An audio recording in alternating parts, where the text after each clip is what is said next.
My husband sent me a text at 6:43 on a Tuesday evening while I was helping my third graders pack up their backpacks. I need space. Don't wait up. I've met someone who actually gets me. I read it 3 times, standing in the middle of my classroom, the last of the kids filing out the door, a drawing of a sun taped crooked to the window behind me. 22 words. 11 years. I typed back, then be with her. Don't come home. I put my phone in my tote bag, straightened the chairs, turned off the lights, and drove to pick up my kids from after-school care. That was it. That was the moment everything changed, not with a fight, not with plates thrown across the kitchen, not with me on my knees asking what I did wrong. Just 22 words and a classroom full of secondhand crayons. I've been a third-grade teacher for 9 years. I teach at an elementary school in Columbus, Ohio. I know how to explain fractions using pizza slices and how to talk a 7-year-old down from a full panic attack before a spelling test.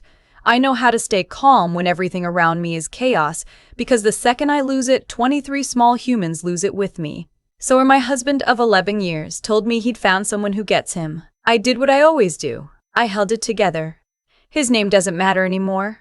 I'll just call him my husband, because that's all he ever really was to me by the end. A role. A title. Someone who used to sit across from me at dinner and now just didn't. We met in our mid-20s at a work happy hour. He was in sales. I was just finishing my teaching credential. He was charming in that specific way that looks like confidence, but is actually just comfort with being the center of attention. I didn't see the difference back then. I thought it was the same thing. We got married when I was 29. We bought a house in a suburb outside Columbus with a good school district, because I was already thinking about those things. We had our son, Theo, when I was 31.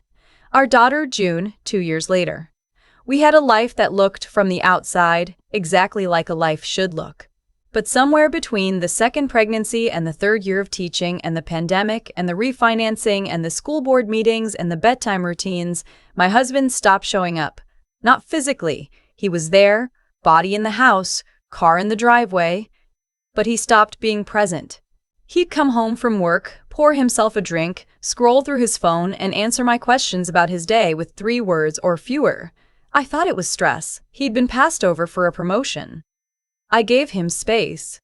I thought it was the pandemic lingering. We'd all been through it.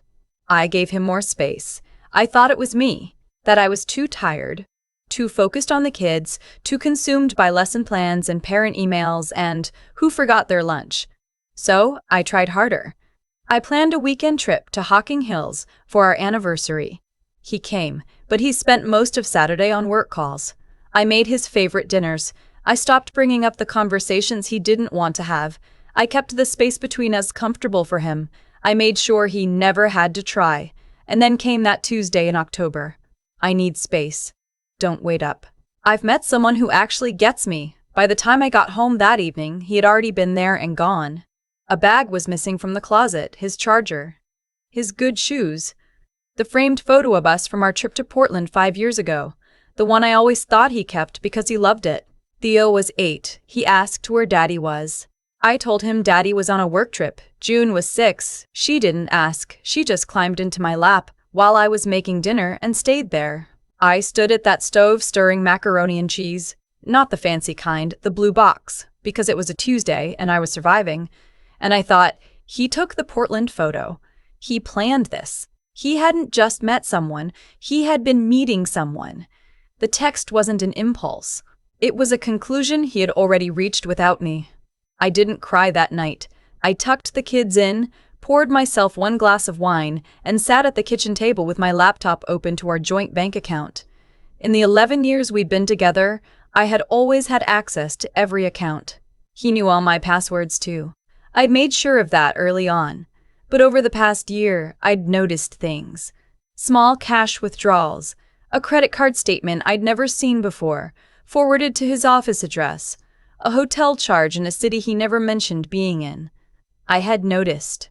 I just hadn't wanted to believe what I was noticing. That night, I opened a personal checking account in my own name through my credit union app. Took me 11 minutes. I moved my direct deposit from our joint account to the new one. I called my mom's friend who does taxes and left her a voicemail asking about separating finances. Then I closed the laptop and went to bed. I did not call him. I did not text him again. I did not ask where he was, or who she was, or how long it had been. I already knew enough. He called the next morning at 7:15 while I was making lunches. I let it go to voicemail. He called again at 7:40. I sent a text. I have to get the kids to school. We can talk later. He called 4 more times before noon. I didn't answer any of them. At lunch, my classroom aide, she'd been with me for 3 years, she knew everything without me having to say it, brought me a coffee from the teacher's lounge and set it on my desk and said, "You okay?" "Not really," I said. "Okay," she said, and went back to organizing the reading corner. That was exactly what I needed. Not advice. Not "are you sure?" Not "what are you going to do?" Just the truth acknowledged and then space to keep moving. My husband finally left a voicemail around 2 in the afternoon. I listened to it in my car before pickup. "Look, I know this wasn't the right way to do this." I panicked. "Can we just talk? I'm not saying it's over. I just need you to hear me out." He panicked. 11 years, 2 kids, a mortgage in both our names, and what he had to offer was I panicked. I deleted the voicemail. I didn't tell many people at first. Just my mom, my older sister, and my closest friend from my credential program. We've been friends for 12 years. She lived 20 minutes away. My mom cried. My sister said things about him I won't repeat. My friend drove over that Friday night with a bottle of wine and leftover lasagna from her mother-in-law, and she just sat with me in the kitchen while the kids slept and let me talk until midnight. I told her everything, the credit card statement, the hotel charge, the way he'd stopped looking at me when I topped, the way I'd been slowly rearranging myself around the shape of his moods for years without ever naming it that way out loud. She listened. She refilled my glass. And then she said, "You've been disappearing for a long time. Maybe now you get to come back." I've thought about that sentence almost every day since. He came back to the house 2 weeks later to get more of his things. We'd been texting about logistics, the kids' schedule, the bills, who was handling the car insurance. Practical, flat, like 2 people closing out a shared storage unit. He rang the doorbell. At his own house. I thought that was interesting. I let him in. The kids were at my mom's for the afternoon. He looked like he hadn't been sleeping. He stood in the kitchen and said, "I don't know if this is what I want." I poured myself a glass of water. I didn't offer him one. "You already made a choice," I said. "I made it wrong. I was confused." He stopped. "It's complicated." "It's not complicated for me," I said. "You sent me a text message while I was at work, while our kids were in after-school care. You told me you'd found someone who gets you. So I let you go find her." He looked at me like he expected me to be angrier, like he'd been rehearsing for a fight. "I just think we gave up too fast," he said. I set down my glass. "You gave up." I adjusted. He left an hour later with 2 boxes in the camping gear. He paused at the door and said he'd call about seeing the kids this weekend. I said fine. He said he missed me. I said he missed me. I closed the door and stood in my kitchen for a long moment. Then I put a chicken in the slow cooker for dinner because the kids would be home by 5 and someone had to make sure they ate. Here's what the next year looked like, and I want to be specific, because when people tell these stories, they tend to skip to the good part. But the good part is built from the middle part, and the middle part is hard. I filed for divorce in November. I used a family law attorney my colleague had used 2 years earlier. Straightforward, not combative, focused on the kids. Ohio is an equitable distribution state, which meant 11 years of shared assets had to be divided fairly. I learned more about property law in 3 months than I ever wanted to know. We sold the house. I didn't want to, but I couldn't carry the mortgage alone, and I didn't want to be house poor with 2 kids and a teacher's salary. We split the equity. It wasn't a lot. We'd refinanced during the pandemic, but it was enough for a down payment on something smaller. I found a townhouse 4 miles from the kids' school. 3 bedrooms, a small yard, good neighbors. I painted Theo's room blue-gray and June's room the exact shade of yellow she picked from the paint chip at Home Depot. I assembled every piece of furniture myself. Some of it I had to take apart and redo twice. I did not ask him to help. I did not need to. The hardest part wasn't the logistics. The hardest part was the nights the kids were with him. The house was too quiet. I didn't know what to do with the quiet yet. I'd spent 11 years in a house full of noise and need, and now there were these pockets of silence where I was supposed to exist as a person, and I had genuinely forgotten how. I started walking in the evenings, nothing profound, just around the neighborhood, 40 minutes, earbuds in. Then I started going to a yoga class at the rec center on Thursday mornings before school. Then I started calling people back, friends I'd let drift, conversations I kept saying I'd have when things calmed down. Things had now, technically, calmed down. I started having them. I signed up for a graduate course in literacy education at Ohio State, part of a reading specialist certification I'd been meaning to complete for 4 years. The coursework was every Wednesday evening. I got a sitter for the kids, drove to campus, and sat in a classroom and thought about something other than school pickup and dinner, and what he needed and why he seemed far away. I had, it turned out, a lot of opinions about early literacy instruction. I'd just stopped voicing them anywhere outside my classroom. In February, about 4 months after the text message, I got a call from my husband's sister. We'd always been friendly. She was a few years older, lived in Cincinnati, 2 kids of her own. She said she was checking on me. She also said, in the way people tell you things sideways, that things with him and the other woman weren't going well. I said I hoped everyone was okay. She laughed a little, said he'd been calling her more than usual, that he seemed surprised by how things had turned out. I wasn't surprised. I had done the math a long time ago. A man who leaves a marriage because he wants to feel understood doesn't become more understandable in a new relationship. He just finds a new person to blame when the understanding stops. I wished her well and got off the phone. I did not feel happy about it. I want to be clear about that. There's a version of this story where the wife finds out the affair is falling apart and feels vindicated, triumphant, some sharp, satisfying thing. I didn't feel that. I felt tired, mostly. And a little sad, not for him, but for the whole waste of it. The years of me trying to fix something he wasn't interested in fixing.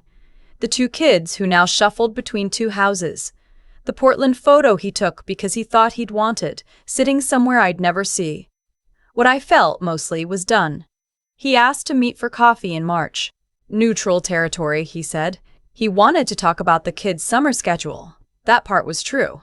But he also said, after we'd handled the logistics, after I'd written everything down in the shared Google Calendar we used for custody handoffs, he said he thought he'd made a mistake. I looked at him across the coffee shop table. He looked like himself, mostly. Tired around the eyes, he'd lost a little weight. I think we could have worked through it, he said, if I'd handled it differently. Maybe, I said. I wasn't going to argue about the past tense. I miss our family, he said. Our family still exists, I said. Theo and June are your family. They always will be. That part didn't go anywhere. You know what I mean? I know what you mean, I said. But that part's done. He was quiet for a moment. Then he said, You seem different. I'm the same, I said. You just were paying attention. I paid for my coffee, said I'd see him Sunday for the drop-off, and walked out into a gray March morning. The street was wet from overnight rain. My car was parked half a block down.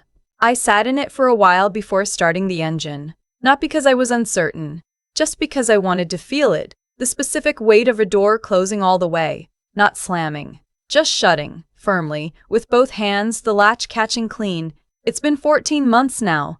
I finished my reading specialist certification in May. My principal asked me to lead the school's new literacy intervention program starting in the fall, a position that comes with a small additional stipend and, more importantly, work I actually care about. Theo has started asking real questions about the divorce, not angry ones, curious ones, the kind 8-year-olds ask when they're trying to make sense of adult behavior. I answer them as honestly as I can for his age. He seems okay. Kids are more resilient than we give them credit for, and they're also more perceptive. He knows, on some level, that the house is calmer now. June has decided she wants to be a veterinarian. She has made this announcement approximately 40 times. I have told her each time that I think she'd be great at it. My sister visited last month and we stayed up until 2 in the morning talking and laughing in the kitchen, the way we used to when we were younger and shared a bedroom and the world hadn't gotten complicated yet. She said I seemed lighter. I told her I was. I've started dating, slowly, carefully, with no particular urgency. I went on 3 dates this spring, all of them fine, none of them remarkable. I'm not looking for remarkable right now. I'm not looking for anything to fill a gap. There isn't a gap. That's the thing I keep having to explain to people who ask how I'm doing. I'm not lonely. I'm alone sometimes, and it feels different than I expected. It feels like room. My husband, my ex-husband, I have to remember to say that, pays his child support on time. He sees the kids every other weekend and one weeknight. He is better as a part-time dad than he was as a full-time husband, honestly. The kids seem comfortable with him. That's what matters. I don't hate him. I want to say that clearly because I think people expect the hate, and it would be easier in some ways to have it. Something clean and hot to organize the story around. But I don't. What I have is something quieter and harder to name. Clarity, maybe, about who he was and who I was with him and who I've been becoming in the 14 months since a Tuesday in October, when I read 22 words in a classroom full of crooked sons. A parent stopped me in the school parking lot last week. Her daughter had been in my class 2 years ago. Sweet kid, big reader now. She said her daughter still talked about me, asked if she could stop by and visit sometime. Of course, I said. Tell her my door's always open. I drove home on a Thursday evening with the windows down, the kind of late spring air that finally means it, the radio on something I didn't have to negotiate with anyone else. I had 45 minutes before I needed to start dinner. I had opinions about what to make. I had a good book I'd been looking forward to all week. I turned onto my street and thought, this is mine. Not the house, though that too. Not the quiet, though I'd learned to love it. The life. The shape of it. The fact that I had built it, carefully and without hurry, from the rubble of something that had stopped being good long before it ended. I parked, grabbed my tote bag, walked up to the front door. June had left her sidewalk chalk on the porch steps. A drawing of a sun, actually, wobbly and bright, the kind that only a 6-year-old would draw and mean completely. I stepped over it, careful not to smudge it. Unlocked my door, went inside. I've thought a lot about what I would tell someone standing where I was 14 months ago, reading a text message in an empty classroom, 22 words that were supposed to break me. I don't think I have a tidy answer. I just have what actually happened and what I made from it. Here's what I know. The way things end is almost never the real story. The real story is everything that came before. All the small choices, made quietly over years, that led to that Tuesday in October. My husband didn't leave because he found someone better. He left because he had stopped doing the work of being present, and I had spent years making that comfortable for him. I covered for him. I smoothed things over. I made his absence livable. And in doing that, I taught him, without meaning to, that he didn't have to show up, that I would always be there regardless, that my love had no edge to it. That's not his fault alone, that's mine too. And I think being honest about that is part of what made it possible to actually move forward, instead of just relocating my anger to a new address. What I know about cause and effect, not as some mystical force, but as plain human reality, is that what you consistently do determines what you eventually have. He consistently withdrew. He consistently withdrew. He consistently avoided hard conversations. He consistently chose comfort over honesty. And he ended up alone in someone else's apartment, calling his sister more than usual, surprised that the woman he left had figured out how to be fine without him. That outcome didn't come from nowhere. It came directly from the pattern of his choices, accumulated over years, finally arriving somewhere he didn't expect. In my life, the townhouse, the new certification, the Thursday yoga class, the evenings with the windows down, didn't come from nowhere either. It came from Theo asking real questions and me answering them honestly. It came from June picking yellow paint and me letting her. It came from sitting in my car in a coffee shop parking lot in March and feeling the specific weight of a door closing all the way and choosing not to reopen it. Intelligence, I've come to think, isn't about being the smartest person in the room. It's about being willing to see things clearly even when clarity is uncomfortable. I had to look at my marriage and admit that I had been disappearing inside it for a long time. That took more courage than leaving did. And integrity. Real integrity isn't something you perform for other people. It's the thing that keeps you from calling him back at midnight. It's making the kids' lunches the next morning anyway. It's continuing to show up to your own life even when nobody is watching and nobody would blame you for falling apart. I didn't fall apart, not because I'm exceptionally strong, but because I had 2 kids who needed dinner at 5 and a classroom full of 8-year-olds who needed me present and a self that had been waiting quietly and patiently for a little room to come back into. June left chalk on the porch steps the other day. A wobbly sun, bright yellow, the kind only a 6-year-old draws with complete conviction. I stepped over it carefully when I came home. That's the whole thing, really. Step carefully over what's good. Unlock your own door. Go inside.